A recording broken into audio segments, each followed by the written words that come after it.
Mystery Mouse Knitting Podcast. My name is Holly, and I'm coming to you from Colorado, where I live with my husband and our 5 kids and our many pets.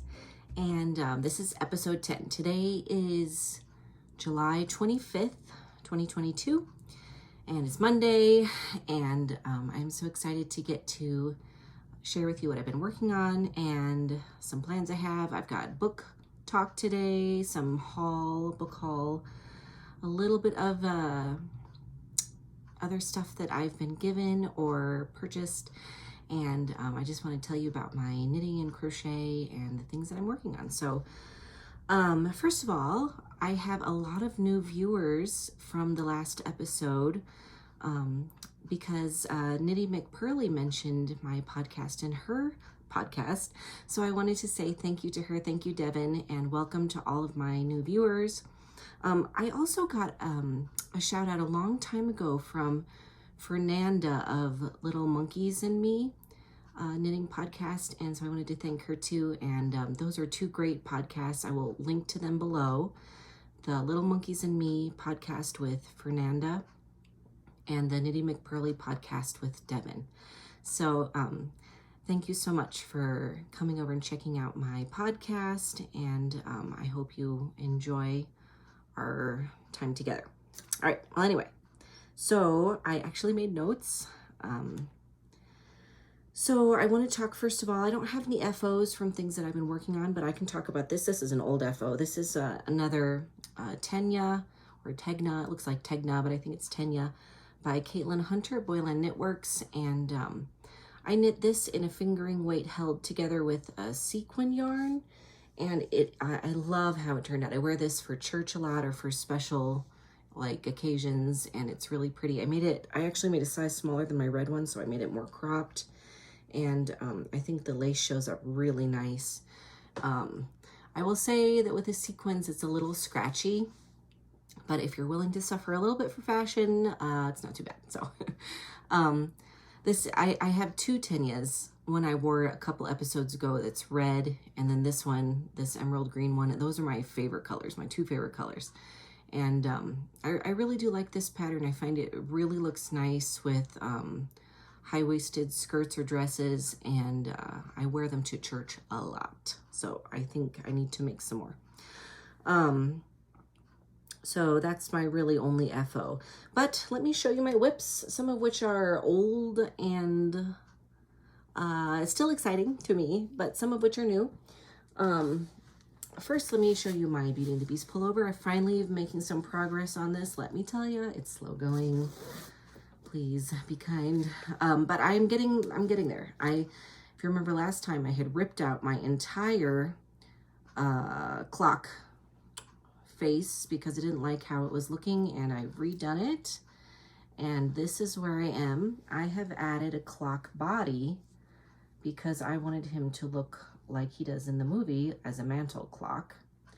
So I wrote my own chart. I took the chart that she has for the head, so I don't want to show you that, but this is my chart that I'm using for the body.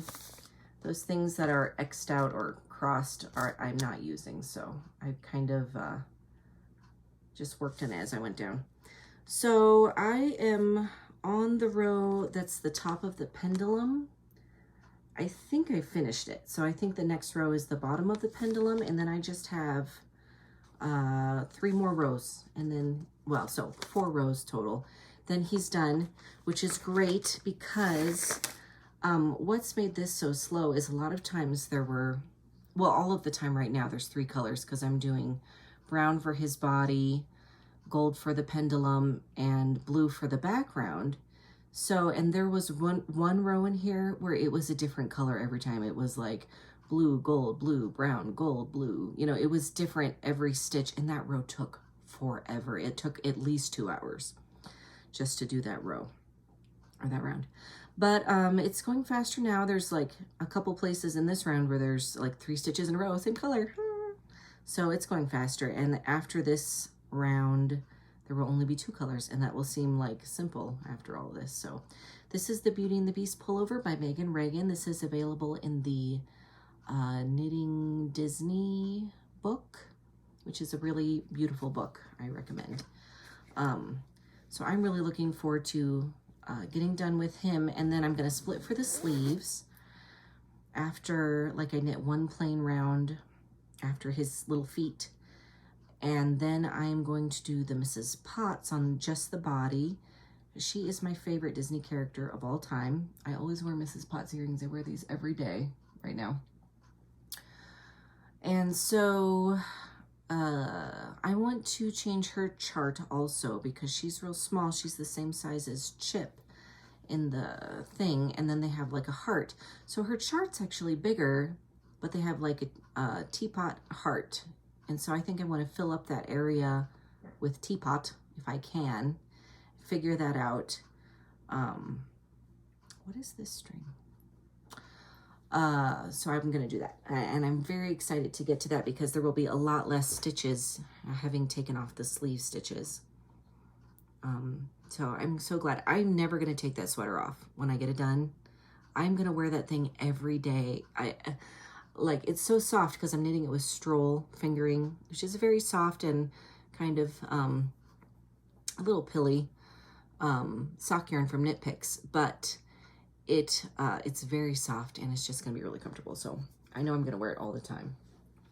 My next whip, let's do my crochet granny stripe blanket. This is a pattern by Attic 24, and I'm doing this with fingering weight 10-gram mini skeins. Last time, I want to show you where I was. I was on the screen section. I think I had just started the screen section here, and now I have gone into a purple. So I'm trying just to take a color from the previous color, you know how they're, because I'm doing all speckles or variegated colors. So I'm just trying to take one color and match it up with the next, you know, so that there's a little blending, even though I'm going, so this green, the last green I used had like a lot of black in it. And this first purple was kind of black also. So now I'm kind of fading into a lighter purple with more colors. This last color has a lot of gray and some blue. Anyway, it's really pretty. I love how this is turning out. This is kind of my end of the night knitting when I'm too tired to think anymore and I just want to keep doing something. It's been a little bit hard to work in because it's so hot, but usually late at night it's, you know, it's cooled down enough so that it's not bad. Anyway, I'm actually making some progress on this. I looked back, I've been working on this thing for a couple of years now, at least a year and a half. So it'll be really nice to get it done, you know, in time for the cold weather. And put it on my bed or on my lap. Oh, it's so nice to have cozy things. Cozy is my favorite thing. So I think that's one reason I don't enjoy summer as much as I feel like sometimes a lot of people do. The summer's not cozy. Of all the things you can say about summer, it's just not cozy. I'm going to show you these. Look at, these are beautiful scissors. I got these in my Christmas stocking for my husband. They're Rifle Paper Company scissors. They were just like in a display around Christmas time at Target on an end cap. They had a bunch of Rifle Paper Company like pens, and I think I got the pens also.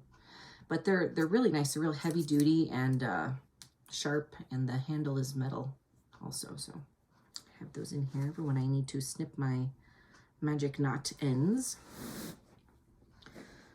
And this isn't a bag I made. I also made this bag. And they're, you know, they're not professionally done, but they're okay. Okay, so now this is a professionally done bag. This is by Stolen Minutes. This is my newest bag. I have two projects in here, but they're both for Grady, the baby. So I will show you. I'm making the cabled baby sweater. Let me show you. Here it is. The cute baby. Theirs is white. I'm doing mine in red, and I got this yarn from my Aunt Debbie. It's the called for yarn. It's Debbie Blish Baby Cash Merino. in some sort of red. And here's the body. I'm knitting this on size 3 needles. This is probably like a sport weight yarn. It's like a baby yarn. So usually I think those are, they're not quite fingering, but it's definitely not a DK. And she always, Debbie Bliss always does her baby cash merino on really small needles. You know, it's quite a dense fabric, but this is kind of like a jacket sweater. So I think it's going to be really nice for the winter. I already finished the sleeves, dun da da, because I hate knitting sleeves. So in order to not get stuck doing the sleeves in October when he should be wearing it, I did them first. And it's like a drop shoulder, so they weren't that long. But this is the back. This is knit in pieces. I had to start this bottom, or the back, I had to start this 3 times. Yes, 3 times. It was not fun. I don't know what I did. It's one of those patterns where they have like 4 sizes, and so in the directions it says like, for the first and third size, do this. And then for the second and fourth size, do this. And I think like I cast on the right number of stitches, but then when you're setting up your row, you know, with the ribbing or the knits and pearls and stuff, first of all, the sleeve starts out with like knit 2, purl 2, rib. So I just started the back of the sweater that way. And then I thought, okay, well, I'll check what the pattern is later. You know, I just put on the right number of stitches. Well, anyway, it turns out that this starts right away with the cable pattern. It doesn't do the ribbing. And at first I was like, oh, it's not a big deal. I'll just, you know, I'll do a few inches of ribbing and then I'll just start the cable pattern. Well, they don't have you increase to get the like 6-stitch cable thing like they do in the sleeve. So I didn't want the cables to suddenly appear, not grow out of the ribbing nicely. So I was like, okay, I'll do it again. Well, then I messed up that first and second, or first and third, second and fourth size, because I'm knitting the biggest size. And my repeat wasn't symmetrical. It was like, you know, it was like 2, 4, 6, 2. And then it had like 2 2s at the end of one side. And I was like, but I knit like an inch. I knit a whole inch, and then I was like, this isn't right. And I looked back and it was wrong. So even though this is all I've gotten done on the back, I have been working on this kind of a lot. So I'm really excited to get this going though, because it is beautiful yarn to work with and very satisfying, you know, getting to the cable row. It's kind of like stripes in that way where you're like, just get to the next part, you know. So that is that sweater for Grady. Oh, here's my Beauty and the Beast mug of the day. It's not a mug, but a cold cup that I got at Second and Charles, my favorite used bookstore. It says, meet me at the library. It's adorable. I'm drinking iced coffee. Here's my recipe for iced coffee. Buy cold coffee, pour it over ice, pour it in creamer. I think it is very good. It's quite refreshing. My next project is also an acquisition because I bought this yarn and I wound it up and cast on the same day I got it, which I never do. I was so excited to get it. This is the Independence Day sock set. The yarn is by Knitting McPurley. It's a mini skein set, and I'm knitting a Flax Light baby sweater. I think this is the front. So I am so excited for this. I'm doing, I think the 2 to 4 year size. I love how these colors are going together. It was really fun to figure out my stripe sequence because I wanted to break up the red, white, and blue with the camo colors. These are supposed to be like olive drab and desert camo, and this is supposed to be like metals, like a highly decorated general or whatever, major colonel would have, the little fruit salad as they call it. So I'm doing this stripe sequence. I was able to get through all of the colors twice except for the white, so I just tipped the bottom of my ribbing with white, and I just have to finish the second sleeve. I did this sleeve with double pointed needles and then I immediately lost them. And so I'm having to do this sleeve on 2 short circulars, and it's kind of slow going. But, and actually I could have finished this. I've been done with this for like a week and a half, almost. Well, I mean, this done. But I kind of wanted to show it on the podcast, still in progress, because I don't know about you. I don't know what it is about knitting that's in progress. It's always more interesting to me than knitting that is completed. I don't know why. Sometimes when knitting looks really nice when it's completed, it doesn't feel like a craft anymore. It feels like a thing you could have bought in a store. I don't know, maybe that's it, but I think this looks like magic, you know? It's magic. I don't know. So anyway, this is what I'm making for Grady. I kind of hope this fits him for a couple years because it's so cute and so cute. So that's really fun. And I'm knitting this in size 4s. That's currently my like go-to fingering weight, whatchamacallit, needle size. Also, this is how much yarn I have left. I'm trying to show you. You can get it all. There's an extra needle in here. This is how much yarn I have left to complete sleeve 2. And I'm almost done with this, or maybe I am done. I am done with this blue stripe. So this is how much blue I have left. But it's kind of fun. Like I did a sleeve, and then when I split for the sleeves, I did a sleeve and then I did the body because I wanted to kind of gauge how much yarn I was going to have left, because obviously some of these stripes are bigger than others. Like this blue I started with, I did not use as much as I used of like the highly decorated color, because this stripe is way wider. But I wanted to make sure that I would have enough to get through it again and to get through it on the body. And this is what I have left of the highly decorated, because I think this is the one that uses the most.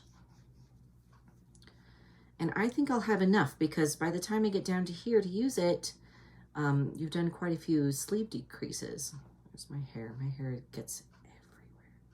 So, so I think I'm going to make it. So I'm really excited about that. If I wasn't going to make it, my plan was, because I know I'm going to have white left, because I'm just doing the little tip in white. And so I was going to maybe stripe these if I run out, but I don't think I will. I think I'm going to make it. And so I'm excited about that. I'm so excited. He is going to have so many sweaters. But see, he's the littlest, and so it's just so much easier to make him things than it is for the other kids who are all like adult-sized almost, except for Ivy. And she's 10, but she's very skinny, and I think she likes cropped things to wear with dresses and stuff. So she still feels like knitting for a kid, but all the other kids feel like I'm knitting for a grown-up, and it's like, but I still want to make them things. So anyway, that's my Flax Light Independence Day sweater. And I love that. Now, since I've shown that to you, I'll finish it. So I think that's all of the knitting. I do have some yarn acquisitions, which I forgot to bring down. Let me go get it. Knitting McPearly was having a sale for her shop-iversary. So I was able to snag these 2 skeins of her St. Petersburg Super Bulky in the Black Forest Cake colorway. And it's like a really nice olive green. There's some gold in there. And it's a super bulky. I mean, it's really thick. So I got 2. And I think I'm going to try to make a big chunky hat, because I think that's about all I can get out of these. Probably a cowl, like a small cowl, but I think a big chunky hat is what I'm going to go for. I love this color. I think it will look good as a hat. So I love that. I'm excited about that. It'll be fun at some point to have a quick gratification project. That will be really nice. Okay, so moving along into other acquisitions, I have some book acquisitions, some magazine acquisitions, And then I also want to talk to you about some plans that I have for like the holidays, Christmas time, a little update on my Advent calendar that I'm doing in my shop, Mystery Mouse Yarn Company on Etsy. And yeah, so let me first talk about a couple acquisitions. My friend Elizabeth went to South Dakota, I think, one of the Dakotas, and she bought me this. Well, not the plant, but I put the plant in just today. But it's a little planter that looks like books, and it's so cute. And somebody made this. I mean, I wish I don't have the tag, but it says DH22, so I think they made it this year. I just love it because it's books. It's so pretty, and it's like brown with like sparkly copper bits. It's really cool. So I hope this little plant likes living here. And one of my podcast viewers sent me some Debbie Bliss magazines that I was missing, which was so nice. Thank you, Luann, so much. I was so excited to get these. So let me show you. So look at this. This is the premiere issue of the Debbie Bliss Knitting Magazine. This was from Fall Winter 2008. And she also had the Spring Summer 2009. I think I put these in order. Fall Winter 2009. Spring Summer 2010. And Spring Summer 2011. And I had mentioned on a previous episode that I loved this magazine when it was out twice a year, you know. And I started getting it kind of in the middle, and I didn't have all of the issues. And I am so thankful to have these. And I've already looked through them all, and there's definitely things that I'll be making out of them. So I'm really excited about that. So thank you so much, and you will be seeing these again.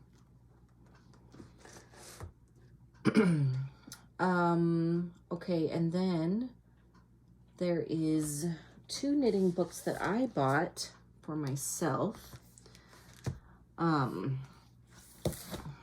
As you may know, if you've watched previous episode or 2 ago, I am putting out a yarn advent calendar on my Etsy shop, Mystery Mouse Yarn Co. And I'm really excited about it. It's going to be amazing. I'm really trying to make it exciting and Christmassy and unique, you know, because there's so many different kinds of advent calendars out there. There's something for everybody. Knitting McPurley has an advent calendar that looks really fun. Actually, I'm getting that one. So, but I'm trying to design my first pattern that I've written down that I'm hoping other people will want to knit. And I showed you like a sneak peek of that a couple episodes ago. But I needed to work on the lace edging. So I bought this book, which I have seen before. I've gotten it from the library before, but I thought maybe I should just buy it. It's Knitting on the Edge by Nikki Epstein. And this is an excellent resource. It's kind of like a stitched library of edgings. So I looked through this. I found some that I really liked. The only problem was most of these edgings are either knit sideways, you know, like you would pick up a stitch and knit sideways, which is fine, but that's just not how I wanted to do my pattern. Or they're knit from the bottom up, and then they say continue as desired. So they're thinking you're going to put this on the edge of your sweater, and then you're going to continue knitting. Well, I tried to I found one that I really liked, and I tried to reverse engineer it. So I took the chart, and like, instead of decreasing, I increased, you know, and I tried to make it go top down, but it was really hard, and it didn't look like I wanted it to look. So I was kind of in limbo again. So I was kind of in limbo, and I went with my family to Second and Charles, which, like I have told you about before, is my favorite used bookstore. And I saw this. Now look at this. It's by Debbie Bliss. This is an old book. This is from, I think, the 90s. I think it's, well, I mean, you know, it's old for a knitting book. It's 99. So 1999. So this is like a 20-year-old book. But this is really a good book. Like, I have a friend who I am teaching to knit, and I might see if she wants to borrow this, because this has, like, it kind of builds your skill level. It kind of starts with the simple things that you do, and then it has projects for that skill. So it's really nice. Let me show you in the, it has beginner workshops. So it has some techniques, which, let me see what they are. What are the beginning techniques? Well, it talks about yarn and equipment. Very nice overview. Working from a pattern, knitting a gauge swatch. I mean, I wish I had this when I learned how to knit. Holding the yarn and needles, making a slip knot, casting on, knit, stitch, and purl stitch with really great illustrations, increasing and decreasing and binding off. And then they give you some easy projects: garter stitch bag, stockinette stitch sweater. It's very simple. Kid sweater. And then chapter 2 is about stitch patterns. And so they have like ribbing, you know, texture things. Well, anyway, it goes all the way through, like lace knitting, color work, entrelac, which I think was kind of a, like the new cool kid on the block in the 90s, early 2000s. And then details, making pom-poms, and they have some stitch libraries. So these are, of course, are much smaller stitch libraries, but they have like color knitting motifs, and there's a beautiful Fair Isle sweater in here. And they have a lace stitch library.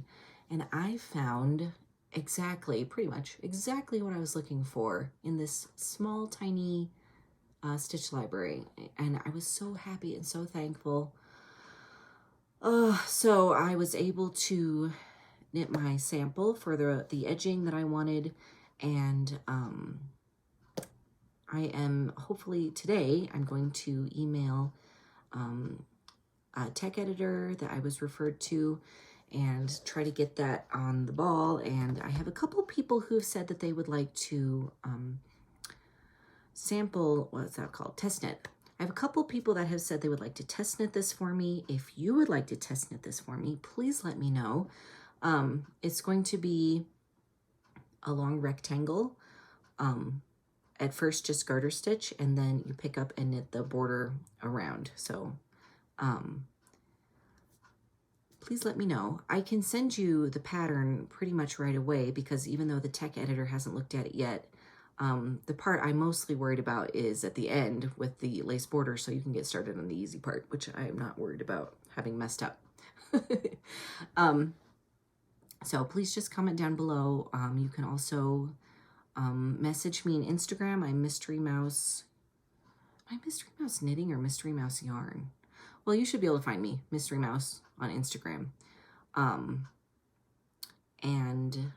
Just let me know that you want to test knit, and I will get in touch with you and email you the pattern or whatever.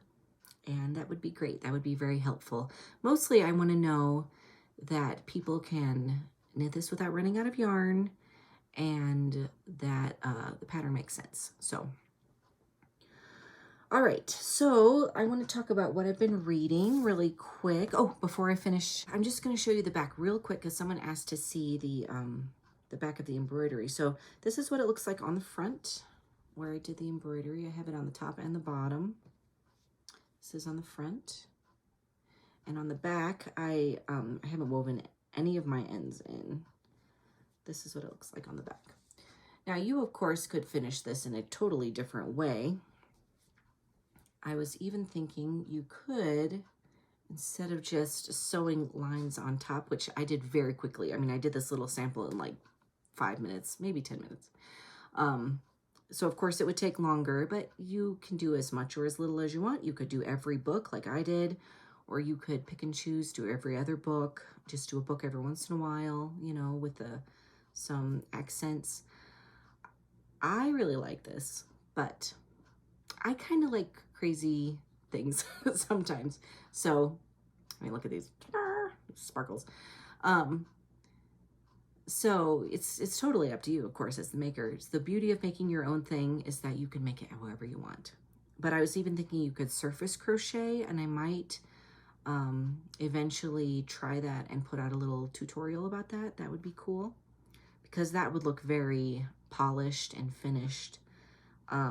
It would take a lot longer to do though, and it would just be a different look. So it's up to you. But that is that. So please check out my advent calendar.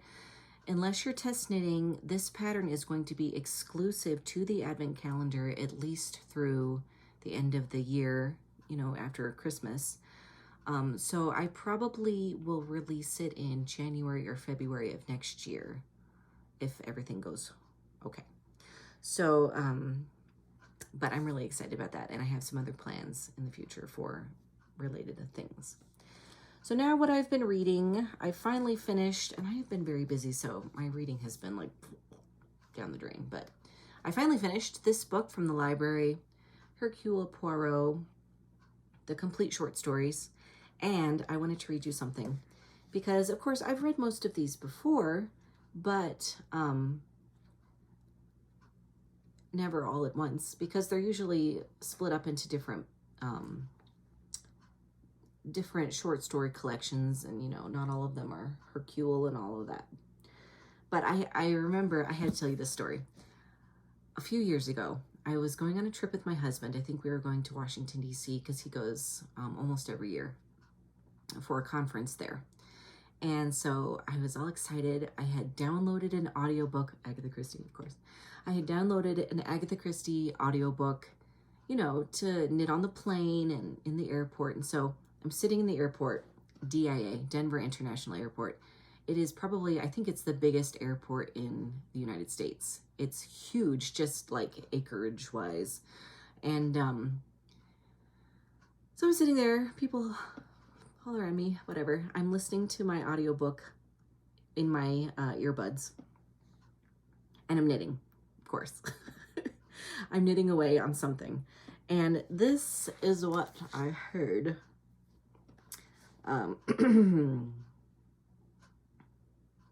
Let's see. Okay. What was this passion that attacked women for knitting under the most unpropitious conditions? A woman did not look her best knitting. The absorption, the glassy eyes, the restless, busy fingers. One needed the agility of a wildcat and the willpower of a Napoleon to manage to knit in a crowded tube.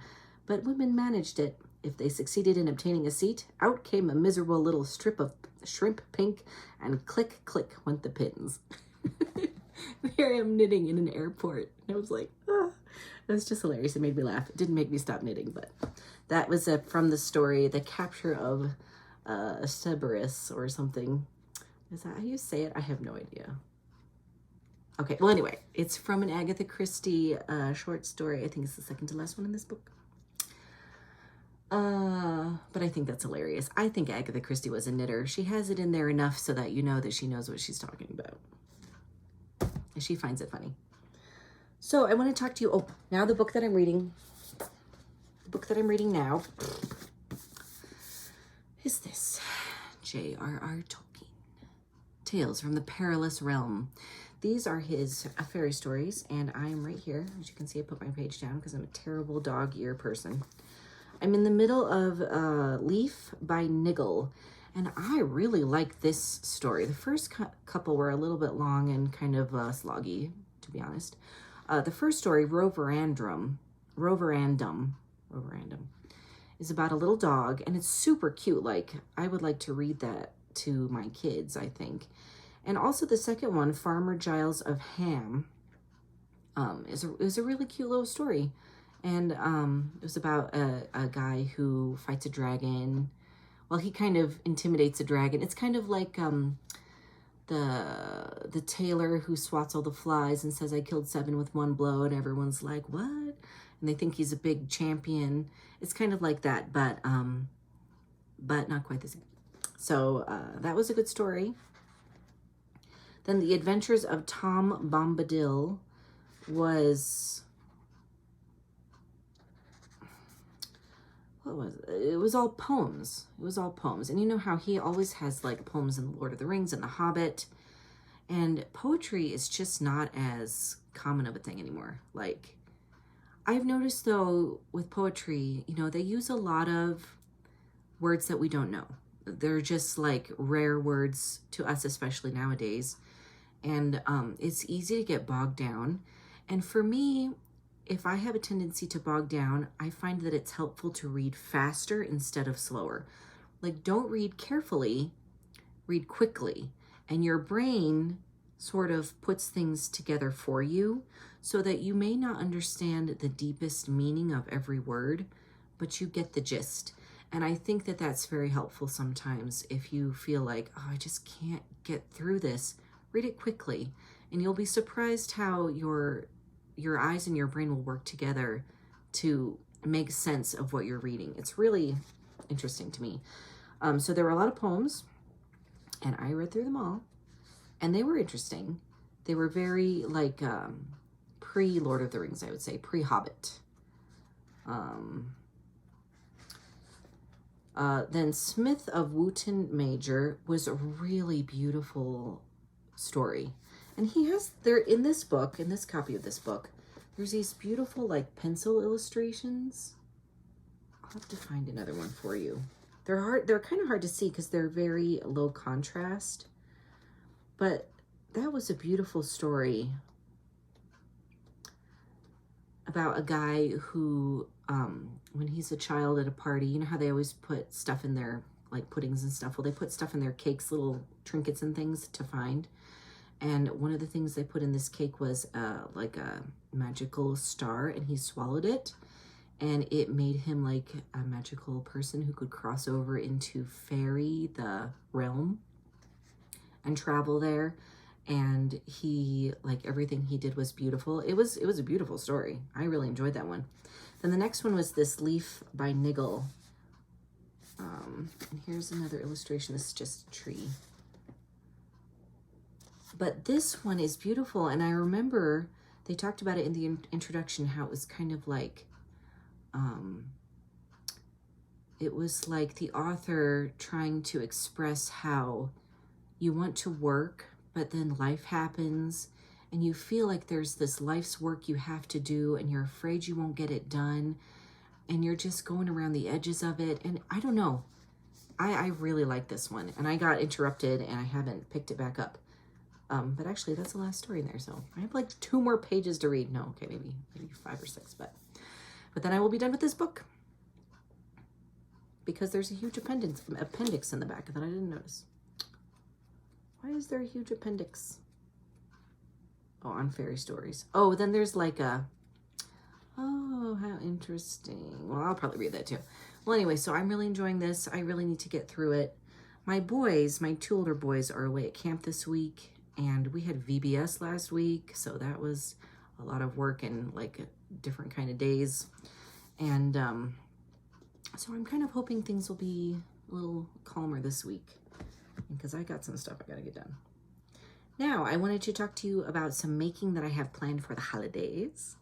I have a lot of making I want to do. I mean, doesn't everybody? But I wanted to show you a couple things I want to make for my kids. First of all, Susan B. Anderson keeps coming out with new toy patterns, and of course, they're little animals or babies or whatnot, and they always have little clothes, and it just kills me. It kills me every time. She has these little videos of them, and you know, with the little animal, and then the little animal with a sweater on, the little animal with pants on. So I will put a picture here of a couple that she's done that I'm really thinking about doing. I never am fast enough to get the kit, but in a way, I kind of would rather pick my own yarn because I think it would be more special. And I would love to use leftovers and maybe make stripy whatnots, and or, you know, use hand-dyed yarn and have speckly whatnots, sweaters and stuff. But the bear and the mouse, I just saw the mouse today, and I was like, oh, because as you may know, I have a little mouse buddy, Arthur Cardigan, who's my, he's my mascot. So I'm thinking, well, I have to make a knitted Arthur cardigan. He has a little pullover sweater though, but I probably could make it into a cardigan or something. So I love those too. And I would love to make those just for me. Or I could make them for my kids because they all love stuffed animals, actually. My oldest is 14. And of course, so he's not into like cuddling with stuffed animals, but he is a plushy magnet. And by that, I mean like a kingpin. He's like a video game guy. Because probably his uncle is a video game guy and he is like his best friend. And so he has all these Mario and Donkey Kong and I don't even know, Sonic plushies. He's very Nintendo oriented. So, and he actually has his own little YouTube channel where he does things with plushies because he makes plushies also. Having been a kid who loves plushies, not being able to buy all the plushies that he wanted, he learned how to make plushies. And there's this whole little plushie making community. It's so cute. So he's amazing. He's very talented. If I can find some, I'll put some pictures of some things that he's made in here. But I got this book maybe a year or two ago. So adorable. And I think I might even have shown it before. But he loves the little astronomer. So I'd kind of like to make him for Christmas, maybe put him in a stocking. My son Toby, who's 12, and he loves knights in shining armor and that sort of thing. And who I am going to make that knight sweater that he's growing out of every single day that he lives. He is growing bigger and he's going to grow out of that sweater. He loves this little knight, and I would love to make him the knight and maybe the little dragon. Now, these are crocheted, and I am not a confident amigurumi maker, but I did make the little kitty. See the little kitty? I did make the little kitty for myself. What's always difficult for me is that you are crocheting in the round, and when you crochet in the round, your rounds don't start at the same place going straight up the like ball you're making. It is like spiraling. And I find that very confusing, but I have seen some people do some tips for keeping your space in the round, like you stitch up a little stitch. So I might try that, but I definitely want to make some of these. I mean, my girls would love these little princesses, and there's like so many things in here. There's sheep, there's little flower seller girls, there's a little beekeeper man with a giant beard. He's adorable. There's little wizards. I mean, I could make a little Gandalf. I love Gandalf. So I need to make some of these things. And the thing is, they wouldn't really take that long to actually make. I just have to sort of steel myself up to doing it. So another crochet thing is I have this book. I've made several things out of here for Toby because he's a Star Wars nut. And I have made for him the Yoda, the Stormtrooper, and a bunch of Ewoks. They have the Ewok, who is adorable. And what else have I made? Oh, they have a Boba Fett, who of course is a Mandalorian, and of course he loves the Mandalorian show. So I made him a Mandalorian colored Boba Fett once. He's all picky though. He's like, Mom, this part of him is this color. It's like, well, okay. I'm doing my best here. I'm not really a Mandalorian fan myself. So anyway, I know he would like more of these. He actually wants me to teach him how to crochet so that he can make his own because I'm not going fast enough for him. The only problem is I've taught him how to make a crochet chain, and I was trying to show him how to do single crochet just back and forth, and he was having a really hard time with that. He kept chaining. He kept like starting a chain again because it was easier. So I don't know how that's going to go. We'll see. I don't know how hard he wants it or how much he wants it. This is a sewing pattern. I was so excited when I saw this. Now, it doesn't say on there, but I think you all know who this is supposed to be. This is Mary Poppins, and she is so cute. I don't really like her square eyes, but otherwise, I think she is so cute. And she's just made out of fabric, and all her clothes are removable. She's just a little rag doll. So I'm going to make this at least for Ivy. I might make 2 and make one for Mary also, unless I find something I think she would like better. But I'm so excited about this. And you know, it is kind of nice to sew. Sewing is much faster than knitting. I don't enjoy the process of sewing as much as I love the process of knitting. It's so much harder to pick up and put down, I feel like. But it will be, in some ways, quicker to do. I do want to knit her a little scarf because, you know, Mary Poppins in the original book, it said that she had a kind of a badly knitted scarf that looked like a child did it, which is so sweet because that's how Mary Poppins was. She was very like, but she loved children, and it matters to children when you use the things that they make for you. So I want to make her a little like a fingering weight scarf on giant needles, so it looks all holy and stuff. I am sure, I always feel like, oh, when I podcast, I have to do this. When I podcast, I have to do that. So I feel like there's stuff that I've forgotten. But I guess we'll have to do it next time. I am going to try to work on Toby's night sweater for Christmas or for the fall. Let's see. So life stuff that's going on. Like I said, we had VBS last week. My boys are at camp this week. I'm working on our musical for our homeschool group. That is going to be so fun. I'm doing A Christmas Carol, and I'm writing the play from the book as much as possible, and I'm writing some music to go with it. I'm really, really, really excited about it, but I got to get it done. Oh, we are currently cleaning out our garage, which is a mess because I'm really hoping to get a little yarn dyeing studio out there. Our garage is very deep. Like, we have minivans, and if we park the minivan in the garage, which we have not done in a long time because it's been such a mess, but even if we park the minivan in the garage, we have like 10 feet of usable space in the back of the garage. So I am going to be setting up a little galley area with some burners and hopefully a sink. I don't know about the sink yet, but I got some industrial type, like stainless steel restaurant kind of furniture from our neighbors because they moved away, and she had a little restaurant. And so I have like a stainless steel table, a stainless steel sink, and a little portable like oven thing. I don't know if the oven thing works. It would be really cool if it did because I think it fits like steam pan trays in there, you know, like which is what I dye in. So, but anyway, I'm very excited about that. That's another like project I need to get finished this summer. We're getting ready to start the new school year for homeschooling. We've ordered our textbooks and workbooks, and I'm hoping to start the second week of August, which seems really early, but when you start early and you end late, you can take more breaks in the middle, which I think I will need. So, oh, I thought that I would tell you what I've been watching on TV because I don't usually do that, but I do watch TV and it like everybody. But I don't know if you noticed, I like old books.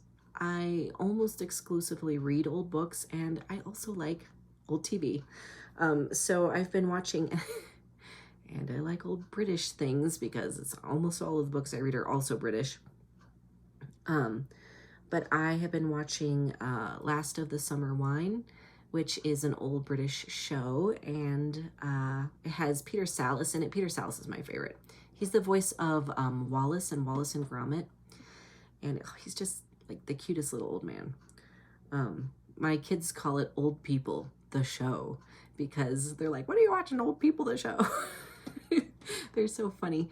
And to try to explain to them, yes, the British people went through this phase where they really thought old people were funny, and they are funny, but it's like so bizarre to them that you would like watch old people like walking around and getting into trouble, and I don't know, it's very cute. I'm watching it on Amazon Prime on the BritBox subscription. And let's see. Oh, and then I'm watching that by myself. I'm actually kind of on my second like go around through it because it's very relaxing. The theme song is like do do do do do do do, and it's super like the end of my day. But with my husband, I'm watching The Greatest American Hero, which is an old American show from the 80s. And I've already watched that through also, but I don't think I've ever seen the 3rd season, so I'm really excited to watch that. That's also on Amazon Prime. For my mouse book, I did want to mention an actual mouse book this week.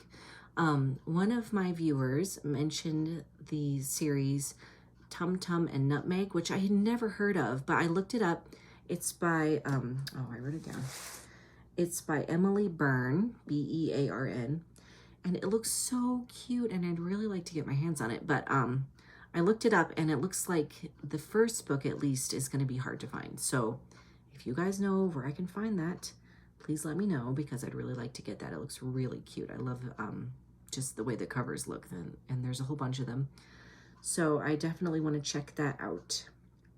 And there's still a lot of good mouse books out there I haven't talked about, so that will be coming.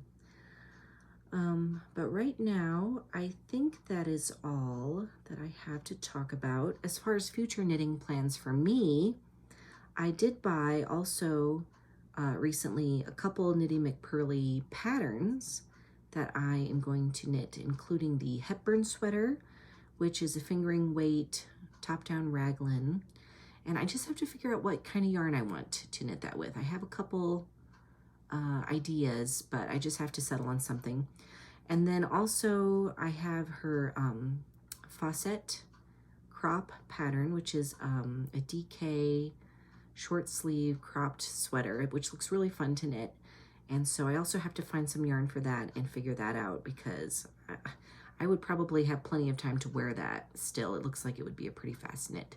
So those are my plans for myself. And I just thank you so much for spending this time with me. And please go check out my shop, Mystery Mouse Yarn Company on Etsy. I will link it below. And think about getting an advent calendar. My advent calendar is Sherlock Holmes based. It's going to be really fun if you love mysteries and old Victorian England. And also my Victorian book wrap pattern will be in there. Then check it out. So thank you so much for watching, and I will see you next time. Bye.